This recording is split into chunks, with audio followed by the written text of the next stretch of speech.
quando eu tô com esse look, com essa paleta de cores, você já sabe o que vai acontecer, né? É dia da gente abrir mais uma caixa de ferramentas básicas aqui no Suas Conversas. E hoje a gente vai abrir a caixa de ferramentas básicas do PAIF. 3 ferramentas básicas sobre o PAIF. Vamos lá para mais essa conversa? Eu sou Ana Pincolini e esse é o Suas Conversas.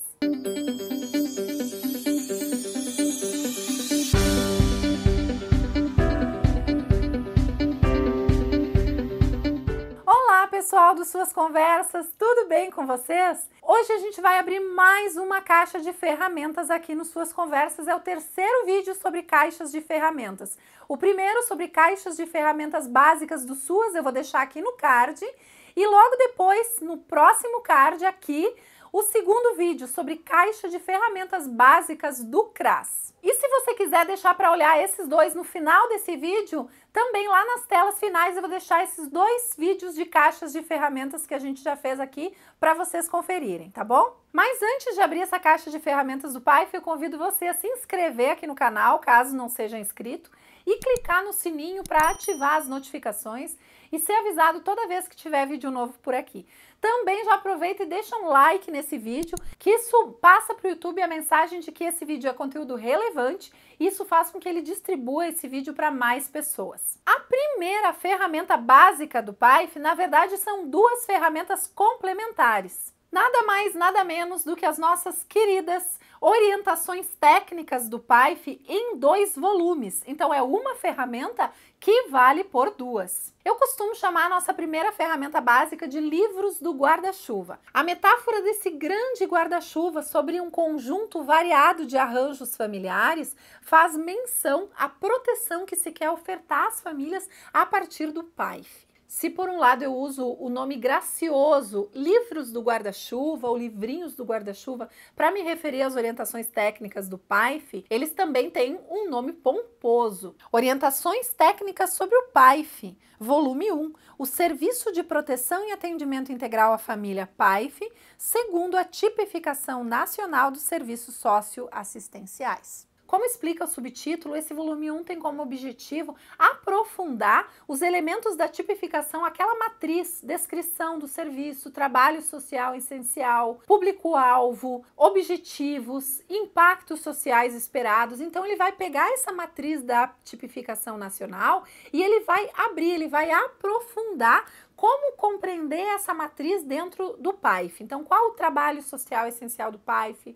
Quais os objetivos? Quais os impactos esperados? Qual o público-alvo? Enfim. É nesse volume que a gente encontra um resgate histórico muito interessante do surgimento do PAIF a partir do início dos anos 2000, da experiência pioneira do NAF, dos Núcleos de Apoio à Família. O PAIF, que primeiro foi Plano Nacional, depois foi Programa, e lá em 2004 se transformou num serviço de assistência social. Por que um serviço? Porque ele tem um caráter continuado. Toda essa história, todo esse resgate histórico a gente encontra aqui nesse volume e já tem vídeo aqui nas Suas Conversas sobre esse assunto que eu vou deixar aqui no card. Esse documento também faz a diferença entre equipes volantes e CRAS itinerante e diferencia esses conceitos e também a gente já tem vídeo sobre isso aqui nesse card. Aqui a gente encontra orientações sobre a articulação de serviços e benefícios, sobre os públicos prioritários de acompanhamento e atendimento em PAIF e sobre a importância do trabalho social com famílias ofertado a partir do PAIF não ser uma imposição, ele tem que ser realizado com a anuência da família. Isso é bastante ressaltado, isso é bastante enfatizado aqui. As famílias beneficiárias de programas de transferência de renda, como o Benefício de Prestação Continuada, o BPC, e o programa Bolsa Família, o PBF, são famílias prioritárias para acompanhamento familiar em PAIF. E o enfoque que deve ser dado é não da obrigatoriedade desse acompanhamento, mas da renda enquanto um direito das famílias. A segunda parte, vamos dizer, o segundo elemento dessa primeira ferramenta básica do PAIF é o volume 2, que tem o seguinte nome pomposo: Orientações técnicas sobre o PAIF, volume 2, Trabalho Social com Famílias do Serviço de Proteção e Atendimento Integral à Família, PAIF. Esse volume 2 do livro do guarda-chuva é o meu preferido, porque ele traz o que eu chamo de miudinho do atendimento. Aqui a gente vai encontrar o miudinho do PAIF, começando pela descrição do trabalho social com famílias no âmbito do SUAS e depois do trabalho social com famílias no âmbito do PAIF. Ele desmembra os conceitos trabalho, social e família para construir esse conceito abrangente, que é a essência do nosso fazer, o trabalho social com famílias. E depois ele aplica esse conceito de trabalho social com famílias ao PAIF. Aqui a gente vai encontrar a cereja do bolo, que é a diferença entre atendimento familiar e acompanhamento familiar.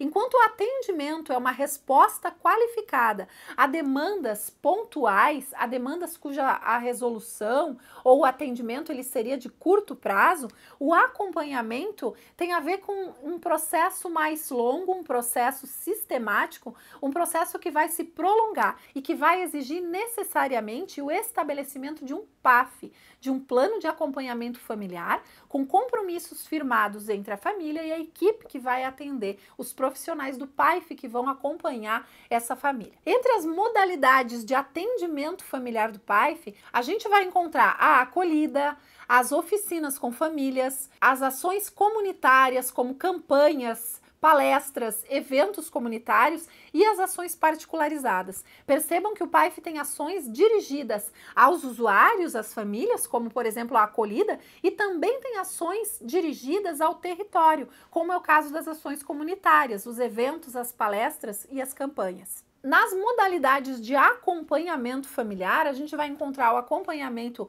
unifamiliar ou particularizado e o acompanhamento multifamiliar ou em grupo. E eu sempre faço aquela discussão que eu não gosto de chamar de atendimento ou acompanhamento individual, porque mesmo quando a gente está atendendo um sujeito, esse sujeito faz parte de uma família. Então esse acompanhamento ou atendimento, ele é unifamiliar, ele é particularizado, mas ele não é individual, porque eu não posso olhar para esse sujeito descolado do seu contexto familiar. Esse volume 2 também traz algumas sugestões de teorias para balizar o trabalho social com famílias, como por exemplo a pedagogia problematizadora de Paulo Freire e também a pesquisa-ação. A nossa segunda ferramenta básica da caixa de ferramentas do PAIF é esse caderno aqui, ó. Caderno de Orientações, Serviço de Proteção e Atendimento Integral à Família e Serviço de Convivência e Fortalecimento de Vínculos. Articulação necessária na proteção social básica. Esse caderno aqui, ele é mais novo, ele é de 2016, a leitura dele é muito agradável e ele vai traçar muitos elementos sobre a articulação necessária entre o PAIF, serviço obrigatoriamente desenvolvido nos CRAS, e o Serviço de Convivência e Fortalecimento de Vínculos, um serviço organizado por ciclos de vida, por grupos geracionais, embora ele tenha também atividades intergeracionais, e um serviço que deve se articular ao PAIF, porque ele é complementar ao trabalho social com famílias.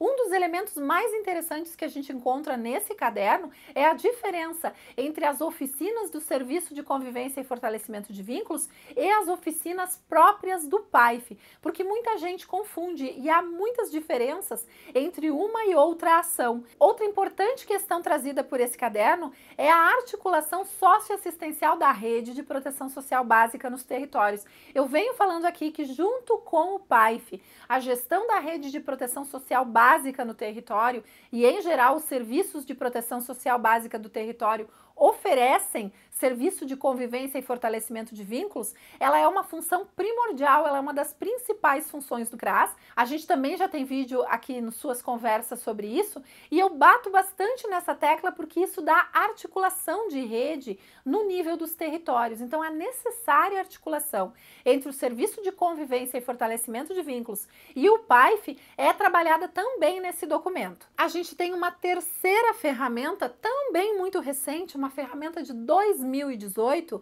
que é a seguinte: Contribuições para o aprimoramento do PAIF, gestão, família e território em evidência. Em 2018, então, o Ministério do Desenvolvimento Social, hoje Ministério da Cidadania, resolveu revisar ou revisitar as orientações técnicas até então vigentes sobre o PAIF e promoveu uma série de seminários regionais e uma pesquisa nacional sobre as práticas do PAIF. Foram várias oficinas de apoio técnico regional com vistas ao aprimoramento do PAIF ofertadas ao longo de 2018, mais precisamente entre junho e agosto daquele ano. Paralelamente, foi promovida uma pesquisa qualitativa cujos participantes foram coordenadores, técnicos, usuários, enfim, eu vou deixar o link aqui embaixo na descrição do vídeo para essa pesquisa. Os resultados dessa pesquisa, que são apresentados em grande parte nessa terceira ferramenta, mostraram uma grande diversidade na forma como o PAIF é executado nacionalmente. Outro elemento muito interessante, que é um dos achados dessa pesquisa, é que o trabalho social com famílias depende em grande medida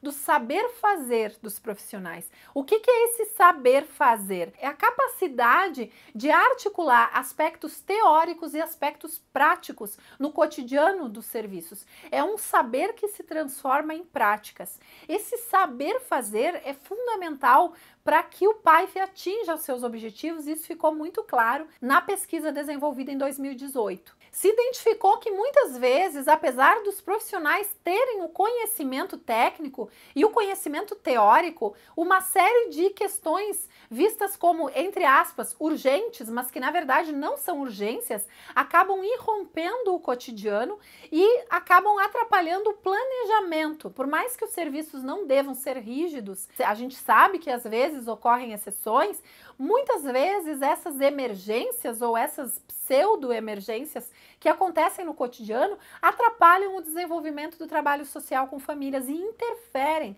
na qualidade desse desenvolvimento. Muitas vezes essas ações chegam travestidas de ações protetivas e essas respostas a essas demandas ocupam a maior parte do cotidiano dos profissionais, quando na verdade o CRAS não tem que desenvolver só ações protetivas, mas também ações proativas e preventivas. E essas ações proativas e preventivas, elas demandam um planejamento e não a mera resposta, a mera ação reativa às demandas que vão chegando. Então isso foi observado nessa pesquisa e é muito importante a gente repensar as práticas e trazer essa dimensão de planejamento para o cotidiano dos serviços. A gente sabe que isso é difícil, a gente sabe que cada vez mais chegam demandas ao CRAS e que é um grande desafio para os profissionais e para os coordenadores de CRAS. Mas enfim, a gente está aí para pensar junto nesses desafios, no cotidiano dos serviços. Quem está na ponta, quem é coordenador, quem é diretor, a gente está aí para pensar junto esse cotidiano e formas de qualificar o trabalho social com famílias.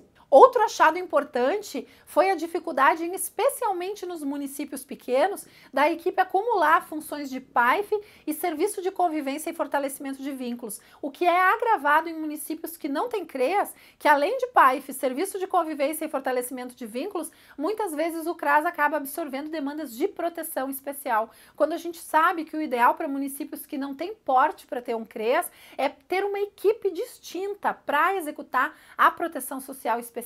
O Sistema Único de Assistência Social, ele prevê não apenas o CREAS, mas para aqueles municípios pequenininhos, a existência de uma equipe específica para proteção social especial, que essa equipe tenha uma atuação separada da equipe do CRAS, porque a ausência de equipe de proteção especial não faz com que o CRAS tenha que absorver essa demanda, porque isso descaracterizaria a função do CRAS. Então é muito importante aquele município pequeno organizar uma equipe de proteção especial e essa equipe dá conta das situações de risco pessoal e social por violação de direitos, enquanto o CRAS faz o trabalho preventivo, proativo e protetivo. E com planejamento desse serviço para que essa oferta do PAIF seja qualificada. Outro dado que também aparece nessa pesquisa e que confirma pesquisas anteriores é que a figura feminina é, na maior parte das vezes, a responsável familiar que vem mais frequentemente às ações do CRAS. Então, um desafio que emerge é trazer a figura masculina, quando existe essa figura masculina na família, trazer essa figura masculina para as ações, diversificar a participação. A gente sabe que seria impraticável impraticável toda a família vir junto em todas as ações, mas o como é importante a gente pensar ações para os vários membros da família e nessa dimensão de trazer também a figura masculina para dentro do serviço. Então essa terceira ferramenta do PAIF, a partir da pesquisa qualitativa que foi desenvolvida e dessas oficinas de apoio técnico regionalizadas, ela traz muitos elementos para a qualificação do PAIF, para o aprimoramento do PAIF. Claro que vários elementos que estão nessas ferramentas merecem vídeo só para eles e a gente vai estar trabalhando isso em outros vídeos aqui nos Suas Conversas. Hoje o nosso objetivo era você conhecer essas 3 ferramentas básicas do PAIF, se aproximar delas e se você já é profissional do SUAS e utiliza essas ferramentas, revisitá-las sempre que necessário. Pintar, fazer orelha, anotar, porque afinal de contas, cada vez que a gente lê essas ferramentas, surgem novas ideias, surgem novas sacadas para a gente aprimorar o PAIF, que é o principal serviço de proteção social básica do SUAS, porque ele materializa o trabalho social com famílias. Se você gosta dos nossos vídeos aqui no Suas Conversas, eu convido você a se inscrever aqui no nosso canal, a compartilhar o nosso conteúdo com quem também gosta desses assuntos e a curtir esse vídeo, porque isso diz para o YouTube que ele é informação relevante e faz o YouTube distribuir para mais pessoas. Espero que você tenha gostado de abrir essa caixa de ferramentas juntos e a gente se encontra na próxima conversa. Tchau!